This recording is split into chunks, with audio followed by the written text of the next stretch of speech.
Salt TV program omunyo kumacha sawa eno yenyini sawa 2 lunaku lwa kusatu tubeera ne Harold KAIJA tubeera ne Honorable Godfrey Chiwanda Subi namba nyaawo ekibina cha National Resistance Movement nkwaniriza natera nkubuzaako nti mwasise muti abasebo ne banyabo amanya agange nze tusima pro olwaleero enaku z'omwezi 3 omwezi ogwokutaano omwaka 2023 olwaleero ye World Press Freedom Day lwe lunaku bwe tujjukira eddembe ly'abannamawulire n'abawandiisi abatuusaako amawulire mu nteekateeka yennyini na biki ebibasoomooza tuyozaayoza bannamawulire naffe tweyozaayoza kuba ekisawo ekyo ekimu kye tutambuliramu wa kye tukoleramu era twebaza n'abo abasobodde okukola emirimu gyabwe n'obuvunaanyizibwa okusomooza kukyali kungi mu kisawo ky'amawulire naye tusaba nti abakwatibwako ensonga ezo z'okutulugunya bannamawulire ez'obutasasula bannamawulire mu biseera oba mu budde bwennyini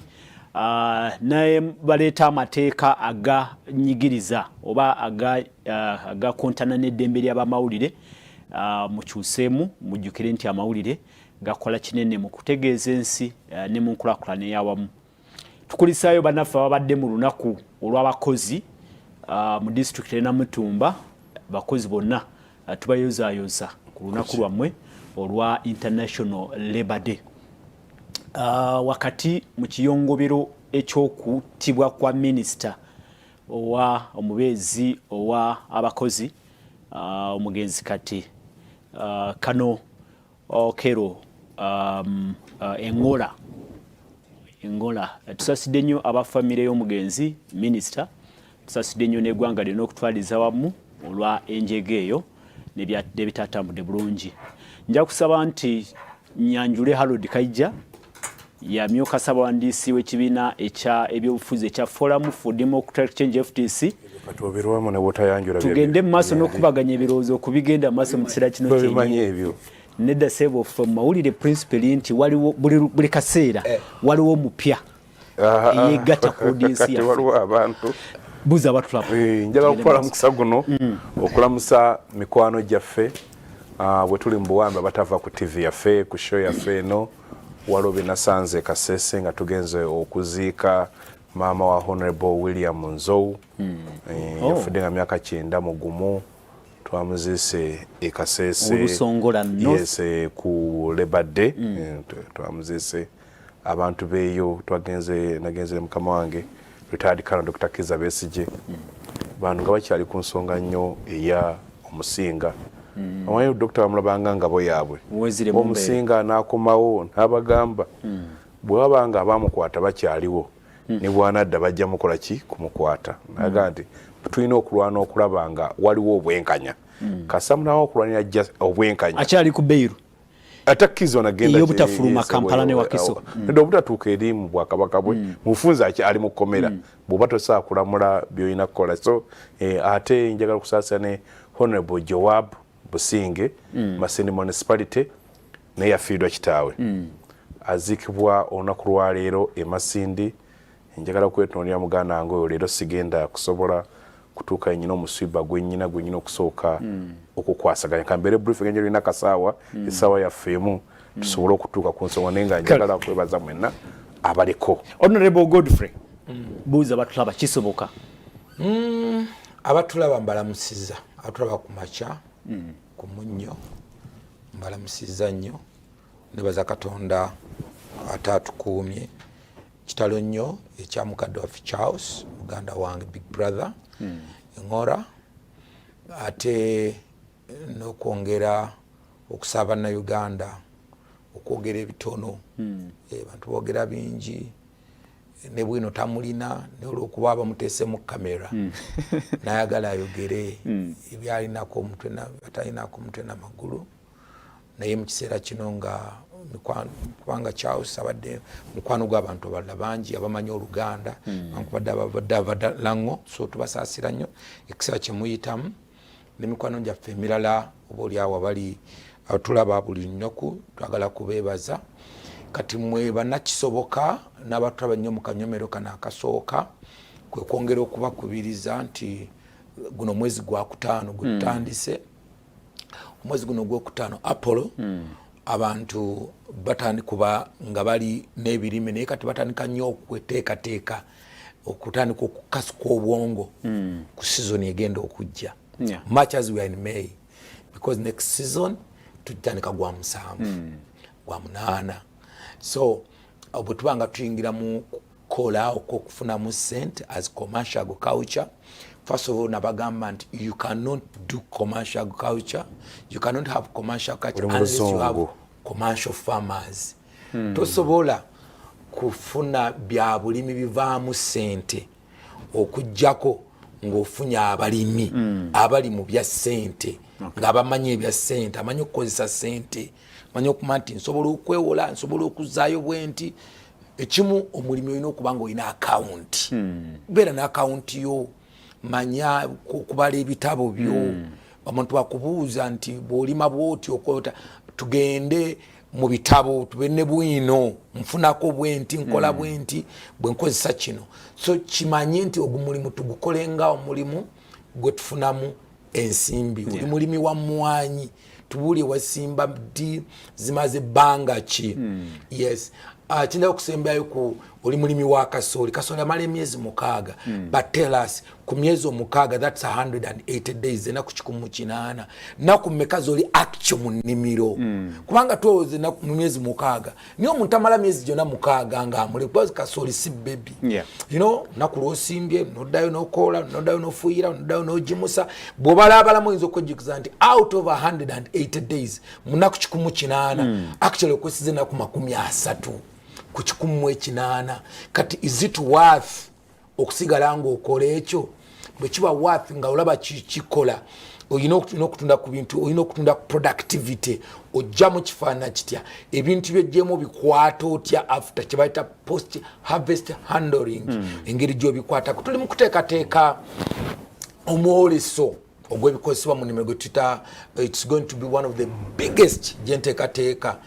farmers expo era tujja kubanga tugiranga wano ku sort radio sort network ya fene ya sort tujja kubanga obulanga okwebuli okulanga omwolesa abantu abagenda ogweta abantu tujja kubana gwekiryocha onakulencha ngenda kuba ne ba stakeholders bishop wa Fowachinda Mitiana bishop wa Mitiana diocese abawule ba father ba sente ba MP bona nabayise aba sub region ya Greater Mubendi twogere tulabe tusobola okuyamba abantu bafa balimi one okufuna ebintu ebituufu nga babifuna ku bei entuufu ate nga bafuna ku bei entuufu but no kumanya enkozesa yabyo yeah that is okumanya that is awareness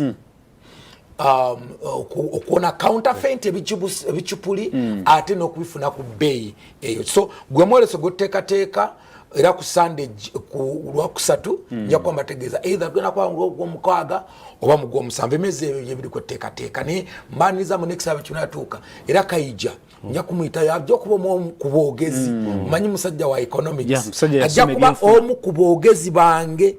as actually naitwa am recruiting am team kisoboka yes kisoboka tuyanza nnyo era twaniriza honorable Godfrey Kiwanda Subi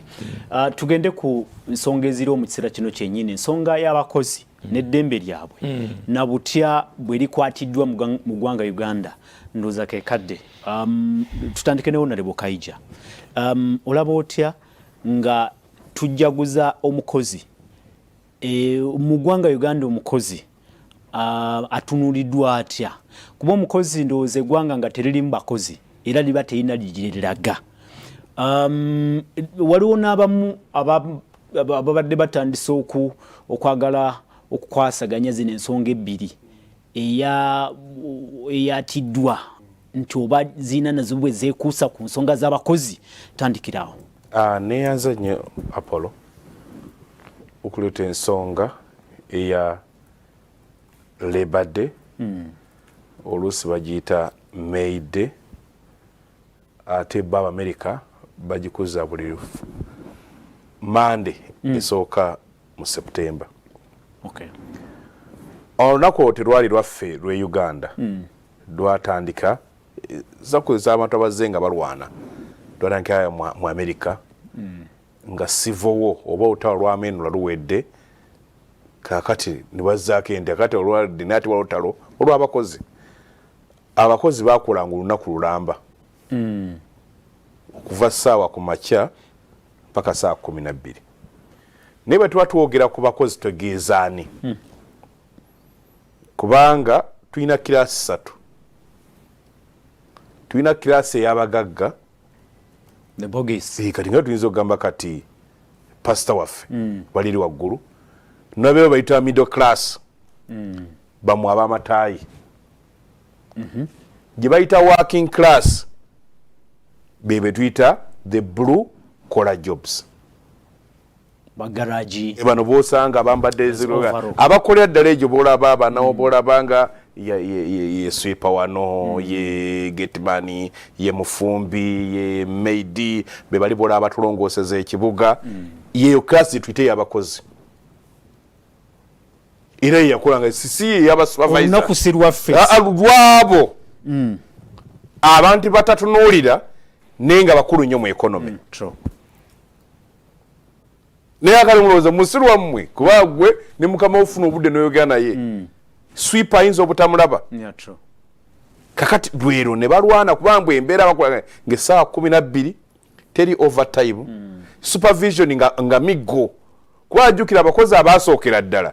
baali bagulanga bagule boyinza okuyita basireevu kakati bwatandika okulwana bajjawo kati weegi abasajja nga Ford basinga okulwana bo ne bongeza ne kusente bamalaga nti akati olunaku luno olujja olunaku galwa Haymarket Day nga beekanga nedda twagala essaawa 8 omukozi akole essaawa 8 kyova olaba yes awummule kuleko 8 kuva ku saa 2 mpaka saa 10 nzireeka era terwajja mu bwangu ensonga z'abakozi siza lusaagiriza bafa ne kulwalwafu alajjako bo ne bafa era abamu be baakwata tebabakkiriza na kuwoza ne babasingisa omusango ne babali mu context eyaffe wano e Uganda yes so nti akati nti olwo lubadde luki lutalo okutuuka olwaleero baba katuliki fa abakatuliki mu 55 ne balufuula lunaku lwa St Joseph taata wa Yesu eyali omuki era omulala omubazi omukozi oyo akozesa amaanyi naffe ne tulipiikinga ono kyovola ebintu byonna bijja kati olunaku olwo lwogera ku conditions at work kyovola nawedde mu message ya mwai Museveni ng'agamba nti affe ekikulu ennyo kukola mirimu si welfare olunaku si lw'abali abanoonya emirimu lw'abo abali ku mirimu kati emessage teyabadde yaabo era bagimuteekateekedde abaluzize point lunaku lw'abo abali ku mulimu tembeera abwe eryetya ng'olina abasawo bayintaani president alinga eya challenge nze bonna ababadde boogera ku welfare boogera ku minimum wage boogera ku poor working conditions naga nti ensonga enkulu si welfare mu kiseera kino ensonga enkulu kwe kulanga tufuna tumalawo ebbula ly'emirimu nedda akati eyo speech yali giwadde olwaleero ng'olunaku nga luwedde decoration y'embaga si ya Christmas kati yabadde ku Christmas ya merry making abo bazze kuwuliriza ensonga zaabwe olunaku lulina okwadressinga ensonga zaabwe abali kukola lunaku lw'abakozi si lw'abatakola nobagamba ne minimum wage tugituuse wano bannaye abakola mbige nti gloves tujja kuzifuna headgear tujja kuzifuna bannaye tugenda kubawa gundi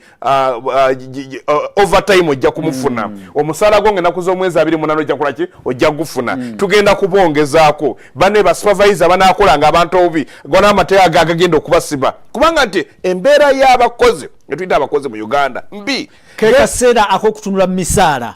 emisaala kubanga conditions at work zisuka ku misaala abo osanga mmwe bajja kuwa airtime allowance naye n'oli wawansi tebamuwa airtime allowance gwe bajja kuwa omusaala munene naye gwe bakuwa transport ye oli tebamuwa ki transport tebamuwa housing gwe bakuwa ki housing era bw'otubakola kino kyolaba ero gyolaba abantu ba mixes era mbalira amointa ng'ewandise page nyingi nnyo okufa kuki kubanga omusajja yafudde munaku yasse mukama we neneetta mu lunaku nga luddiridde lebadde message yayitewa hope ku mukozi kuba bw'owulira mugabibagabi yadde ayogera ku musaala Hagala mukama wange gwa minisita w'abakozi ensonga zeki ayina amabanja ayina omukyala ayina olubuto kubanga luli gavumenti ezasooka zakirowooza abakozi bazimbire amayumba rwenti ebenga temuluma wantu alina ZUTC omukozi wa gavumenti musirikale atambulira bwere amayenge ekya transport kiri catered for nojja nomanya nti waleddwaliro lya gavumenti bwajja ne kaadi ye ekola balina nga amasomero g'abasirikale namambu nga kibagezaako okukola omukozi ono agenda okukola ng'omutwe gwe gukakanye omuntu ali stress tasobola kukola era bwenza okujja juzi waliwo obujjaji abavubuka driver ali anyumiza yali akolera jjaji ng'akola mu pulu ba drivers abajjaji nabo jjaji omu nga jjaji kolo yali talina driver kati bw'aba talina driver ne bamwira nti akiwanda leero jjaji Sisigundi genda omuyambeko n'agenda yo worship nze go bagambye kuyambeko omusajja kiyakola ebisumuza mukasukira bikasukire ekigenderero ngabo no yakulaga nti afuna go gatagasa n'afuluma ebweru bw'afuluma ebweru ngayiga ali ku mmotoka najja n'atuulamu kakati bodyguard yajja na pistol teyajja na mundu nene namuga drive tamulaga najibalaga tano kyuka kyawe kyamano ojaji basibya ku CPS naita osi ono mujje mutaita mugaso gwe bodyguard onavuga ne bavuga watano bali bali mu industry wizura saa 8 teyatese na munamuga tugende Embarara bwe batukawe empiji aina we yagenda nafuna ennyama najirya yeka tawadde tamunyega nibavuga natuka Embara bwe batukano nga ku gundi ku hotel Riz waliwo ka hotel ali awo namuga parking awo genda obuza olumu za sente meka bwafuna ogenda okuvuga olumu agenda okudda ngone moroka agivuza akoze ki agenze taina simu ye nasigala nga kakanino omusajja labika dda za 3 5 za kiro 8 bwamukubira tusinkane nja ku saa 2 omusajja taina sente zisasulalu nasula mu bitebe sawa nyana atuuka ne beetoloola tamubuuzo bwasuza otya oba walidde yempisa omukozi yes oyo omukozi gwe tuyita ki bwayisibwa na omusajja agamba navuga emmotoka ne mukubaza ampezo zimanyi nazimupagenda tuke Masaka yamuga tukyameke Masaka agenda okudda nga amulyako dipit bwe batuuka n'amuvuga kakato n'amanyi bajjajje babe wamanyi otye wange omusajja ne yekyanga bamutuusa waka namuga obeerawa batuse no sanga 5 ez'ekiro 6 namuga nti Embera side ze Matuga okuva Entinda mpaka Matuga namwe 10 yezi really musera namuga mukama wange atofaayo zisigaze omulala yagula kaluka munabagocha bwalanga okukalya bwafuluma n'omwana n'agamba manyiri renjere enzita nakakwana akagenda okudda obo enfa egonzange ziriwa namuga mukabange goide olida ngundi ya jaji omulala ng'akoma okulanchi bwatuka kulanchi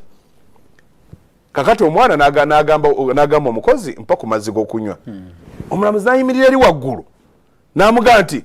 lwaki owa omusajja oyo amaziga nga ag'omu fridge abalamuzi abafa bawone waliwo restaurant kwe twabiranga Dr. Besiga twalyanga ekyemisana tuba tufuluma nga ne minisita waliwo minisita yayiddewo ng'ayina abaana bali mu motoka era nja kwebaza Kiwanda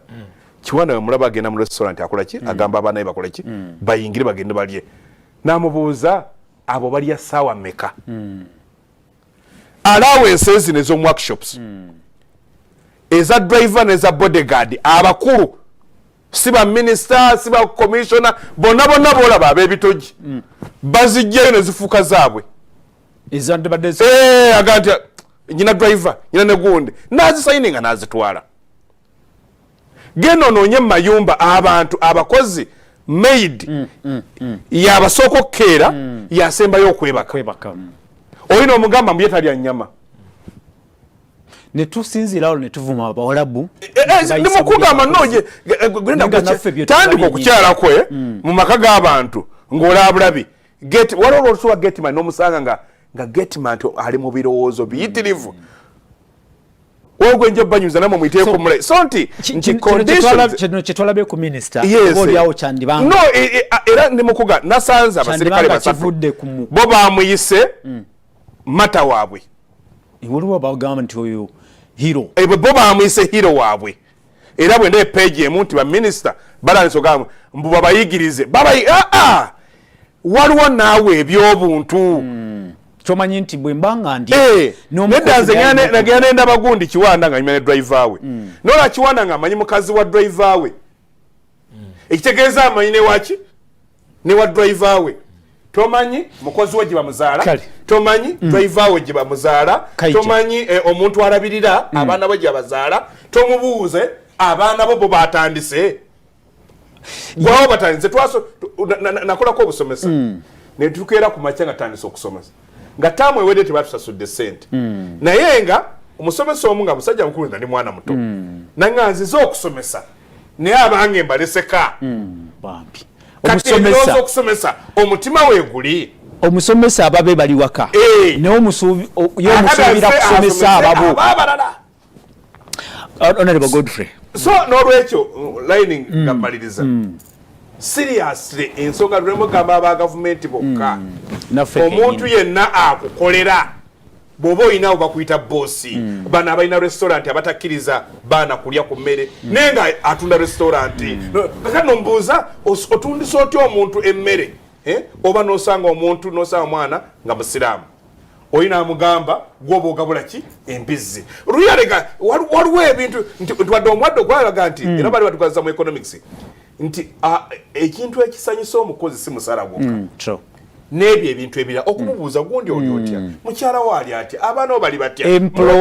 employer relationship muweeko liivu ate liivu ogifule with pay omugenda nti aneda wummulamuko kati nga muholide abaana bazze gamba abaana bo wama naawe oli kulivu oba oyagala kuddayo ko wammwe ddayo ke wammwe abaana bali waka basobola okukola abaana abange tebakola waliwo omukyala gwe nasanga nga ne bwasesema ayagala kkiriza so n'olwekyo nti olunaku olwo dusinga ekikulu kyalwo kutunuulira ebisomozebwa eri abakozi si lwa mazina era baloga nti olunaku olwo biki bibatuuse eba talking so nti message yabadde abantu gye bateekedde omukulu kuba abamuteekerateekere teyabadde kulayini. Honorable KAIJA waliwo abatuuse n'okulowooza nti ennaku zino tezikyakola makulu eri bannayuganda ng'olwo lw'abakozi ne mugende namutumba esente ne zisaasanyizibwa esente z'omuwomusolo ne mmaliriza nga ne byemwogedde bikomyawo olumu tebituuse eno wansi ku mukozi ng'ono omukozi ku olunaku lw'abakozi. Really, do you find this kati ekyenjagala okusooka nti ebintu bingi KAIJA abimanyi nti bigenze bikyuka ffe twasomera ne mwami KAIJA ono nga bakubuuza the three cash crops of Uganda. If they ask about cash crops omuntu alina kwogera coffee twabikolanga ebyo nayogera wakisuubiranga ekibuuzo ekyo muri nayogera ne coffee, tea and tobacco. Cotton and tobacco. Cotton and tea and copper. No. Cotton. Tea, coffee and cotton. Yes, there was two C's. That is coffee. Ebyasabye bibiri byali bibiri. Coffee neki ne cotton. Byali ebikulu. Kakati zinane zijanga zikola ki? Zijje zikola ziyambako. Yes. Kakati mwami KAIJA kyakozesa definition enkadde y'omukozi. Really? Yeah. Kubanga yakugambye yanti enkugamba and that is the same definition we would be using mu biseera bisinga bali batubuuza what are the cash crops, but today singa okibuuza tekikyali bwe kityo. We've gone to tomatoes even. It's a cash crop. Talk about beans. Talk about food, maize. They are also cash talk about coconut today. Talk about things like avocado. Actually now walogundi jiba promoting better hash avocado. So things are changing. Okay. So the definition eyomukozi yani it has enlarged. Mukyala eyo nnima. Nanyo omusajja omusirikale bamita Brigadier General musajja awaza. He has slightly bigger land than me, not slightly but much bigger. No mwami mulomo la mutama mawazi tubire mu kyalo naye olunabala bakozesa abantu but tukayanira abakozi not like nti naye we compete for the workers ku kyalo. Omukozi ologo bayita waka sanvu, you know, they work for some hours and you pay them. Bayita bachichuba. Omuntu ajewuwo nakola paka saa mukaaga nakola sinjika 7. You begin with them at 7 ku saa mukaaga n'omuwa sente ze and ezo zakagwirawo kuba zo za mwezi. Kati time yatuuka kati for example nga kati amasiga ge tuba twakavonga tuli planting season bwe tuba tusiga buli muntu abakozi abaagala but there are few tuba we compete kati batuuka ekiseera nembongeza atuuka ekiseera nga bagenzi wa musajja nate nze njagala butasukka season nenyongeza nenga kati mutwalo they all came to me. Mwami musajja wasinayongeza gumu 2 mwami mawazi nayongeza gumu 3. We eventually came to 15,000 shillings. Lwaki there was a competition eri bano abakola but they would also nenga no batugamba nti ukene wankubadde onale boyogera kino ne mujjukire mwatwanga siringi 7 nga akawunga kaikyali ka siringi 12 dira akawunga kayinde siringi 14 ne mukyagala kutuwa siringi 7 niyo olwokuba aliwo embeera ey'okubavuganyako feffe nyini abakozesa tuwalirizibwa okwongeza ekyo president kyabadde ayogera who is a worker nga tonnayogera ku mukozi mwami KAIJA gwayogerako yekkaali ewa Kiwanda nga house boy wa house girl wa driver wange mwami Roger David abadde ngamba ne mukyala we Sharon. I know even their house. I must know because if David works for me, if David works for me, no musanga naganti yakamvugira emyaka 10 nga tayina nju, then it's me bagamba then ogenda kusobota okuyamba fefena oba nono gwobadde okola naye fe emyaka 10 tayina nju. You know, bwembanga babasaliza abana bensokerako babakozi bange.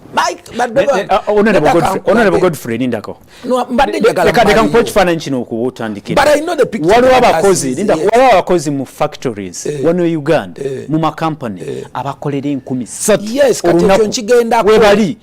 President echenyinga chembadde omukozi ono bwoba toyogedde ku welfare ye mu kiseera kino nga toyogedde ku ddagala lyasiba nga asa oba mu bimuli oba mu factory ebimuyingiramu n'agenda okumaliza nga talina NSSF tomusasula NSSF n'awutuuka ku myaka 4 ng'afunye ebirwadde n'afa. It's very important omukozi bwoba toyogedde ku mukozi oyo obeera yogera ki naye njagala kukulaga mwami Apollo nti president kyabaddeko kwe kugaziya because bw'osigala abachina makampani ganagafe getwaleeta lindako bakuba n'empi bakuba abakozi empi oba kitagala kyeŋŋamba ebyo ebiruma abakozi mu kiseera kino I understand naye kubanga jjukira omukyala yali asoose okugerada yogere ku bayita minimum wage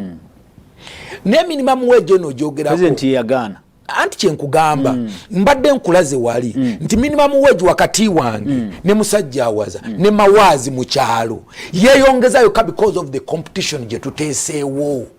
mu China. Just understand this. I understand because the more factories comes here, of course welfare yabwe gamboots nzabakozi bange ngane muga bajja n'okujja ne mugamba toyina gamboots togenda mu nimero yange Kiwanda yewe ene mugamba why do I do it because there is competition nagamba abantu bwemba nalimye kasooli ekisookerwako nsooka nenjako ensawo 4 z'abakozi kunywa omukozi ne wabazze nga ajjako olunaku lumu I must make sure nti alina okunywa obuugi yagwesamusamu ng'ate buli mu sukaali. Why? Ne lwaki nkikola bwentu si lwakuba Kiwanda ndi MP si lwakuba Kiwanda ndi mukulembeze naye nkikola because I want to buy off the competition baga nti watugende wa Kiwanda tunywa obuugi obuli mu sukaali era sente zaffe tuzisangawo ate bwe tugende wa Swandi so niwankubadde atuwa sente naye atuboggolera akola kino kituufu abakozi bano beetaaga okufaako but also buli lwembeera nga mwina abantu batono nnyo ba employer president kyabadde agamba bakolanga bwe baagala. Okay. But if you empower Apollo Apollo n'abeera nga has become a commercial farmer ajja kwetaaga abantu abakola ku nimero 10 abamuyambako even when he has 1 acre. KAIJA bw'anaatandika ne Kiwanda n'atandika kitegeeza kati wano basatu jja kuba tutaaga abakozi 30 kati kitegeeza ki nti banabeera abakozi nga bali 20 mu kyalo ekyo tugenda tandika okuba competingako and their welfare. Okay. To know President that was his message. Your message ya president. Your message ya president. Naye njagala oyogere ne ku Lindako njagala oyogere ne ku Honorable KAIJA kyayogeddeko. Lindako nti mwa abanene sigwe sigamba gwe nti wali abanene ababeera n'abakozi baba driver babani baba AD bani nenga bo esawa talowooza nti oba n'omukozi alya n'abamu actually kankubulire n'abamu kuba MPs ne ba ministers in parliament basituza ne bagadi baabwe ensawo bodyguard oli yajjanga bodyguard emundu n'agisawa no amusitulire ensawo. I had a bodyguard called Seno. Really? Omulaba ngana ku Seno Gawudu nganyumira nyo kibaito okulima era nganyumira bwe tugenda mu kyalo. He was my bodyguard but naye olutuuka mu kyalo natika mugambu tusine tugenda no yagala asawe n'ewaka anonga tachikola because of coercion. No. Nenga agamba onalebo obulamu buno bwagamba obulamu buno tulimu nene bwe tunaba tuvudde mu magye gano we must go back kukola kino so naffe twetaaga okukiga but with love. Yes. Era bwe tuba tukola of course muwaayo ne mugamba okay Senoga kano ekisooka omuntu yenna akkolera he must be your friend.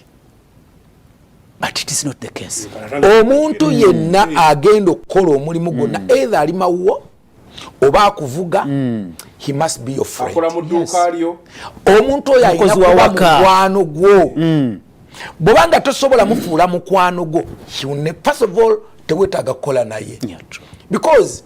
ekyo kikulu nnyo omuntu okubeera mukwano gwo then you cannot eat without nga yetalidde wakire emmere ebennemere because at times nsobola kulya nga ndidde ku Sheraton I may not have money okwaffording okwa bodyguard basatu babiri but the driver picks a car ne bagende wandegeya oluntuusa ku Sheraton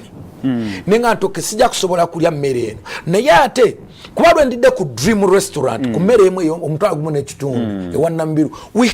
fena tutuula wamu ewe mbadde neena n'ekitundu nga tuli basatu tugenda fena ne tutuula okusinga okulya ena n'ekitundu ku Cafe Javas nenywa mukyai wena kitundu bwe mbanga nyine zisukkaawo nze ndi ya Cafe Javas ne basimbula emmotoka ne bagenda balya wasoboka ku beyi gye nsobola okusasula. However n'abakozi nabo balina example ate bw'osasula emmere y'emitwalo 3 nga wakaaba abaana be tebaalidde gwe n'omugulya emmere y'emitwalo 3 then ate era oba omukoze bubi waakiri omuwa emitwalo 3 n'agenda n'alyako 15,000 emitwalo 2 n'agiweereza waka. I support that completely. So kakati kyengeza kugamba mu kino nti yes waliyo abantu abeeyisa obubi. There was a gentleman irache madenjalo okubuuza nti gwe ngabadde musaakoze zaba wali abantu abeesobobi bameka bakola nga gwe bwoko era abantu ngalowooza nti driver ekisinga obukulu kiri kimu kyokka wanywedde amafuta olumbuza wanywedde amafuta simbula naye wanywedde amafuta ayishuwa yes because nnaku ezo nagenda okulaba General Saleh Moroto over the weekend ku Lwokutaano twas Idide nemvuga ningamba David ogenda kumvuga because normally I drive myself tugenda netusimbula kusaba 2 twatuke mo tukusaba 10 n'ekitundu ez'okumacha baratu meeting yange yali Saturday nenga driver manyi yasuze avuga ngangena meeting nemuga nekwati gwe genda mu room webake let me go on the meeting nevuga because gwe nyine weteka ku risk exactly singo siba na yenga ali mu mutto bwati kati ekino bwe munatuka cyano nabakunga bafira mu accident nena genda okudda okumuzuusa yali yebase matanyi isa next town nimbuuza nti have you selected nemula nemga katwebake we shall go back tomorrow because nawe nyini weteeka mu kizibu omwana ono obanga tiyebase bulungi babanga talidde bulungi baba ine birozo of course try kumalayo bizibu by'abakozi alabe ngofaayo kufaayo kukulu naye saagala kino bakikwase ku kino no Macho Dong he's a soldier a Kano omugenzi Charles yes amanyo kondolinga kyaita abasirikale. This soldier has been attached to Macho Dong just one weeks 5 yabadde wa mwezi guno okuna ono omwami abadde ne ba escort since he was a sergeant up to when he is a Kano chairman C5 nga bakozi akola nabo. I went to his introduction era ayanjula mukyala we yafa some time back kati yaina mukyala gwa bana ebanga ne tugenda for traditional wedding in West Nile nengenda ne mukyala wange we went with Vero ne tugenda da paka West Nile okwanjula mukyala gwali naye ono gwali naye etwa mwanjwa mu West Nile tugenda for that traditional wedding but a very humble man was first of all ngabo tunulia size ya Charles I think their family, they are just giants. Yes, they are giants. But them buza mwala wangano aida mutuse but I think your family must be giants because bolaba Sam engora no laba ne Charles engora bono balaba they are giants. Atona abadde muwanvu munene bayogera bwati onako olumuntu ali ekyankwanzi twatwasize mu dormitory bwe yali yebase being musajja munene n'abanga afuluta kati mufujja lya fefa abavu nga tukyali bato omu nayagala agenda mukasuke kopiro kati MP oyo ati mu parliament olwaliro naye bwe yazukka but of course immediate nazukka tuli mbanyi bitu tsamu domu za feze kyankwanzi twa yayogera na yefe nanga buli muntu yenali terrified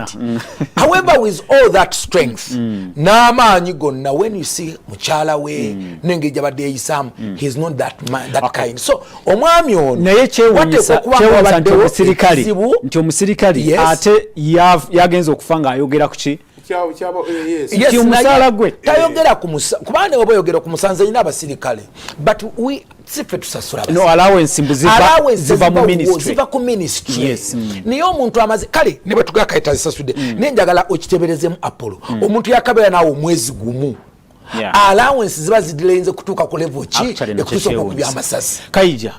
so that one is ruled out kuno okufa kwono man either abaddeko ekizibu kyetusobola okukebera and I want to call upon my colleagues especially the leaders desist from making some reckless statement. I saw the Lord Mayor yesterday ku TV immediately ku camera nga blamingira wo mufunti abata sasu naye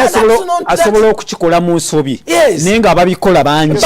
abali tomaina circumstance ne baddewo you just come up with a statement that's wrong as a leader and you see omufu eyase aina byalesa akozeeki ayogedde byakozeeki byawulidwa biteta kujja kwanga oli yafudde kwanga ezo issue zongereko waliwo bezikola nga benyini nga ngoli victim n'okafiiramu waliwo go bakikola ngoyego abanja olaba video nga ba maid bakuba abaana bagenda okunoonyereza laga nti nanyini mwana kyabadde akola maid exactly kuba buli omu agenda ku soft target obusungu abumalira kuno naye bwakola ki wakate bambe ekyagize engola kwe kuba nti minister w'abakozi ngono byadayogera ko nsonga z'abakozi z'abakozi you see eri rapoje nakugambye bobanga munno ni wabanga resource ngo badde yogera naye ragati anedda kinage nti message je mwawadde omukuru yagambye ebyemisaala ne welfare sibi ebikulu this particular musirikale yagenti nabyo bikulu naye mulowooza mukiseera kino ne kubalala abatali kukola ki kwe kugaziya kwe kulwanyisa ebbula ly'ebintu obubaka babadde walanyi wadde so clear kubanga KAIJA KAIJA era agambye whereas the welfare remunerations of workers is important neda akati okukuyita kujafuna okimanyi mu communication oba ojafuna kati twogera ku musirikale yabaddeyo ono siwa if kwa mukamawe yabaddeyo omanyi waliwo ekintu waliwo omukolo gwogenda okuwesoobi abaana bo tubagamba nti omanyi okunywa amatasi kikulu abakozi ku lunaku ng'olwo badde beetaaga ekigambo ekibawa essuubi ng'erinnya lyo nange mama nga mpita ssuubi essuubi KAIJA olwakadde nandisabye oyogere ku kintu kino kuba ndowooza kikulu ensonga y'emisaala disparities misaala n'owulira nti omuntu omu omusirikale nfunye information okuva wa omumyuka omwogezi w'ekitongole kya UPDF n'agamba abasirikale aba private bafuna emitwalo 48 n'ekitundu 48 n'ekitundu private naye bw'awulira nti waliyo mu Uganda omuntu ngoyo gwakuuma afuna milioni 25 kyo kibeera kikekyo kyoboyogerako mu dakiika zino tunzike salary disparities Governor Bank of Uganda nejja nemwa milioni 65 ngate sendeze bolabi yali ku 65 tazikwatako kwa bamwe motoka bamazigondi bamwa mulabirira wagende bwerwa lwa musasulira bamwa medical insurance akati Ruyaleka kumbi omusala gwe yali yetaaga butafuna musala nga biri bisinga omusala tesobola kubanga ina government isasula omuntu omu milioni 6 nesasula omula milioni ki ana bobera muzadde emitwala toyina bwenkanya oba wewe nebesasula lesi emitwala nabali mitwala 3 omusirikale omudokita yasinkana omwezi nga muloza myezi nga 2 giwedde nenjaga mbayige time maisa kugaba bitu by'omuganga kabingamba nangamba ba doctor basirikale bawulira sente ziba wakati ba doctors banabwe nebo tebazifuna really kubanga ambe ekibi ky'abasirikale katinga cross ekibi ky'abasirikale abo forces bo tebakizwa kukola trade union tebakizwa kwogera kakati babeeraawo bafiira mu kimugunyo kyova kati ngono omuseyi yetaago gwanza okujja ntibakuzaalawa ani muganda wo n'akuwulira ng'afunye taata omulala n'amanti bwenfuna pressure kanzije nkugambeko kuba olwabaga nti alabika na wano yamugambyeko agenda mugamba waliwo minisita omu nja kumbanyumiza nga tuvuddaano omusirikale yamugaga kati omusirikale agamba munenga ntira kuddukira mu mukyala we yabitegeera ngaddukira nakulaga munne mukama wange ngandi bubi tebakusasula kakati gwogamba akuma obulamu bwo oluusi asula ebweru ng'ekuba etonnya olodime yagezanga nti waliwo kuba lwe yatonnya juzi wane n'awulira ng'empa enfunaga kakati ate bali abantu era yangaye nti lodime yangaye nti bwe yafulumye ng'avudde awo yagambye abasirikale babiri bwe mubanga n'ensonga kifo ky'okukuba amanda mumbuulire kale bwe nategedde mu KCCA bagambye baminisita olw'eggulu babadde badduka okussa sente ku akawunti z'abakubi byadde byogerwa tetumanyi nti oba bituufu mu KCCA abakuma Lord Mayor bafuna allowance ya wansi kuba kumoya iddi ate bali kulanga ki bonna bali ku kitongole kakati nawo olabanga ki disparities ezo misala omanyi obuntu obulabanga obutono fena tuli watu bunene nagamba ko mukwano gwange Justina Lumumba gatuliki munange bano kulaga KAIJA committee nga pateyo kulwanyise ne mugamba tosobola kubanga oyagala emirembe nga tokoze bwenkanya ne mugamba oyagala ennyumba ennungi manya fena tujagala bweyagala motoka ennungi manya fena tujagala bweyagala abaana basome buli kyowulya gwe kiweyagaliza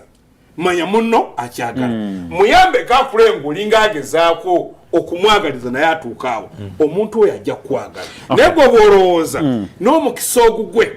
okimanyi nti waliwo omuntu wano era ajjamu bagamba yali asente za kyogamu